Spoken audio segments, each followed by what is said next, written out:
A very good morning, students, and welcome back to the class of Compulsory English.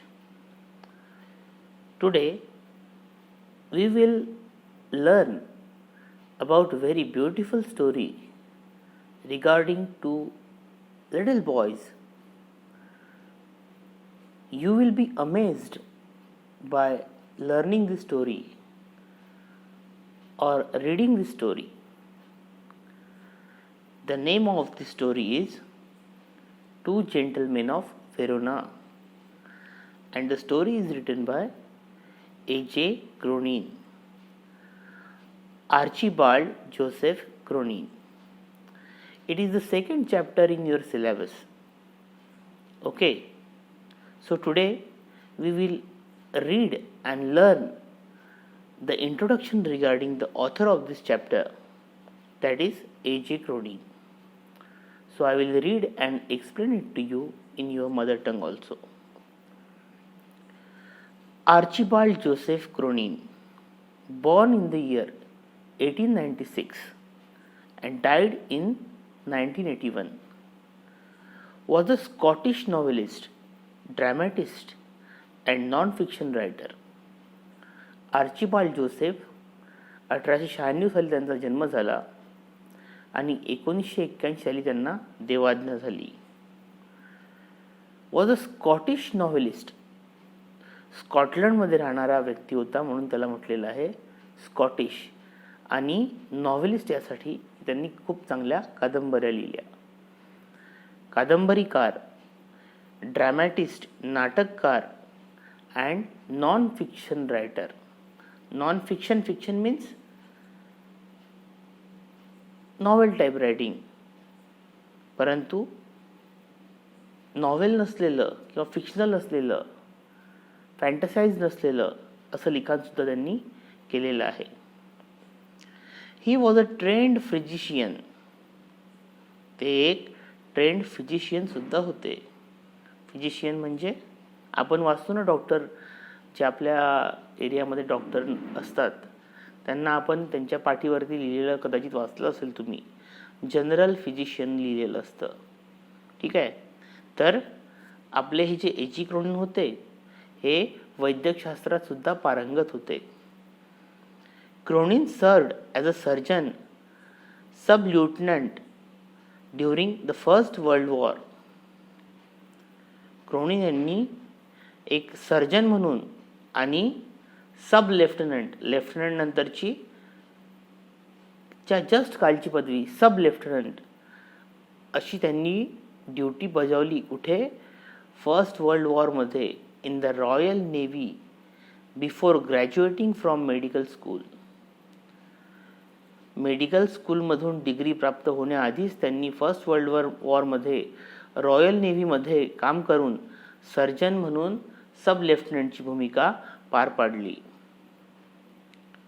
He is considered one of the most renowned storytellers of the 20th century. त्यांना आपल्या 20व्या शतकामधलं एक खूप प्रख्यात असं नाव म्हणून त्यांचं घेतलं जातं. काय म्हणून? तर खूप उत्कृष्ट असा कथानिवेदक म्हणून. खूप चांगले कथाकार ते होते. His best known works are The Citadel, The Keys of the Kingdom, both of which were made into Oscar nominated films. त्यांच्या काही खूप चांगल्या प्रकारचं उत्कृष्ट लिखाण ज्यांनी ज्यामध्ये केलेलं आहे ते वर्क्स म्हणजे, ते कार्य म्हणजे, एक आहे द सिटॅडेल आणि दुसरं the keys of the kingdom. आणि या दोहोंवरती ऑस्करला नॉमिनेट झालेल्या पिक्चर्स बनलेल्या आहेत. म्हणजे इतक्या सुंदर त्या स्टोरी होत्या की ज्यांचं नॉमिनेशन ऑस्करपर्यंत जाऊन पोहोचलं. नंतर many of Cronin's books were best sellers and have been translated into many languages. त्यांचे जेवढे काही पुस्तक होते त्यापैकी बहुतेक पुस्तकं हे बेस्ट सेलर्स म्हणून त्या ठिकाणी गणल्या जात असत. आता बेस्ट सेलर्स म्हणजे काय? आता एखादा लेखक कथा लिहितो, कादंबरी लिहितो, नाटक लिहितो, परंतु प्रकाशित झाल्यानंतर त्याचा खप किती प्रमाणात होतो त्यावरून ते बेस्ट सेलर आहे की नाही हे माहीत पडतंय. जर त्या पुस्तकांची विक्री चांगल्या प्रमाणात झाली तर त्यांना बेस्ट सेलर म्हटल्या जाते. Many of Cronin's books were best sellers and have been translated into many languages. फक्त त्यांचं भाषांतर इंग्रजीमध्येच न राहता त्याचं इतर भाषेतही भाषांतर व्हायचं, खूप साऱ्या भाषांमध्ये. Some of his stories are based on the experiences from his medical career. त्यांच्या ज्या काही स्टोरी आहेत त्यापैकी बहुतेक स्टोरीज आहेत त्यांच्या मेडिकल डॉक्टर म्हणून त्यांनी जे काही कार्य केलं तर त्या कार्याच्या अवतीभोवतीच त्या स्टोरीज फिरत असायच्या. We find a dramatic mix of realism, romance and social criticism in his stories. आपल्याला त्यांच्या कथांमध्ये ड्रॅमॅटिक मिक्स ऑफ रिअलिझम, नाटकीय प्रकारे वास्तविकता त्यांनी त्या ठिकाणी मांडली. नाटकांच्या माध्यमातून वास्तविकता, रोमांस त्या ठिकाणी खूप चांगल्या प्रकारे प्रणय दृश्यसुद्धा त्यांनी आपल्या त्या ठिकाणी त्या स्टोरीजमध्ये मांडलेली आहेत. आणि सोशल क्रिटिसिझम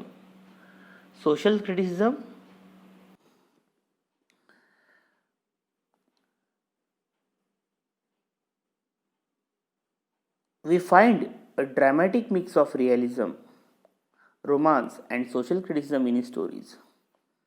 आता सोशल क्रिटिसिझम म्हणजे काय? तर समाजामध्ये ज्या काही प्रचलित अशा रूढी परंपरा असतात, चालीरीती असतात किंवा पॉलिटिकल काही निर्णय असतील तर त्यावरती टीका करणे हे लेखकाचं एक कर्तव्य असते. तर ते कर्तव्य सुद्धा आपल्या ए.जे. क्रोनिन यांनी अगदी चोख बजावलेलं आहे. Cronin's works deal with moral conflicts between the individual and society. तर क्रोनिन यांची जे कार्य आहे, लिखाण कार्य, ते कशासाठी डील करते, कशासोबत डील करते? It deal with moral conflicts between individual and society. समाज आणि एक व्यक्तिमत्व, इंडिव्हिज्युअल म्हणजे एक कुठलाही समाजामधला एक व्यक्ती, तर त्या व्यक्ती आणि त्या समाजाचं यामध्ये सुरू असलेलं एक द्वंद्व त्याच्या लिखाणामधून आपल्याला बघायला मिळते.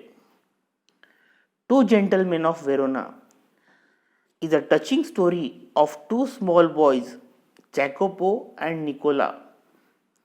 Two Gentlemen of Verona is a touching story. ही एक खूप हृदयस्पर्शी अशी एक कथा आहे दोन लहान मुलांची, ज्या मुलांचं नाव आहे Jacopo and Nicola, who live in a frugal and hard life by doing odd jobs in order to sustain themselves and take care of their sister.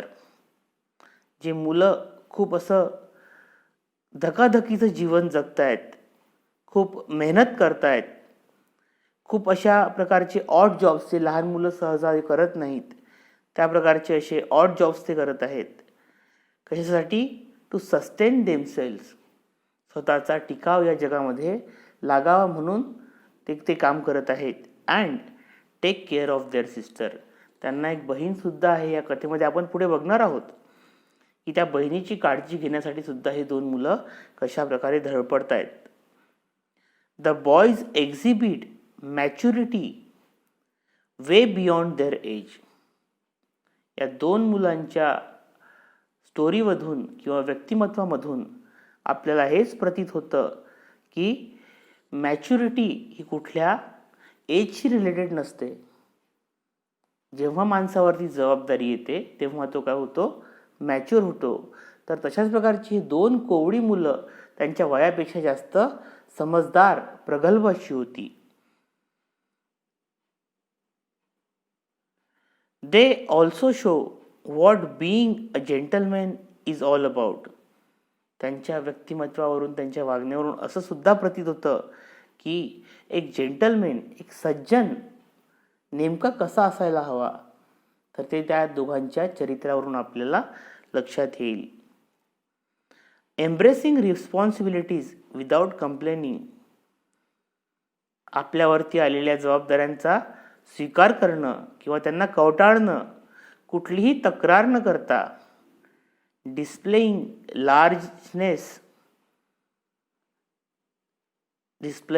Largeness of heart and nobility of character. Largeness of heart, आपलं हृदय किती मोठं आहे, अंतःकरण किती विशाल आहे. आता यामध्ये म्हणजे साईजच्या बद्दल बोलत नाही, आपण म्हणतो ना मोठं मन आहे त्या माणसाचं, तर त्याबद्दल ते या ठिकाणी म्हटलेलं आहे. Largeness of heart and nobility of character. मन उदात्त असतानाही आपल्या चारित्र्यावरती कुठल्याही प्रकारचा डाग पडणार नाही याची काळजी घेणं, ती एक सज्जनता, तो एक चांगुलपणा या दोन मुलांच्या वागण्या बोलण्यातून आपल्याला पाहायला मिळेल. तर पुढल्या लेक्चरमध्ये आपण टेक्स्टला सुरुवात करू आणि तुम्हाला मी एक्सप्लेन करत जाईल किती सुंदर प्रकारे ते मुलं आपलं वरती आलेल्या जबाबदाऱ्यांचं निर्वाहन करत आहेत. तर पुन्हा भेटूया दुसऱ्या लेक्चरमध्ये, पुढल्या लेक्चरमध्ये. तोपर्यंत काळजी घ्या आणि सुखरूप घरी राहा. धन्यवाद.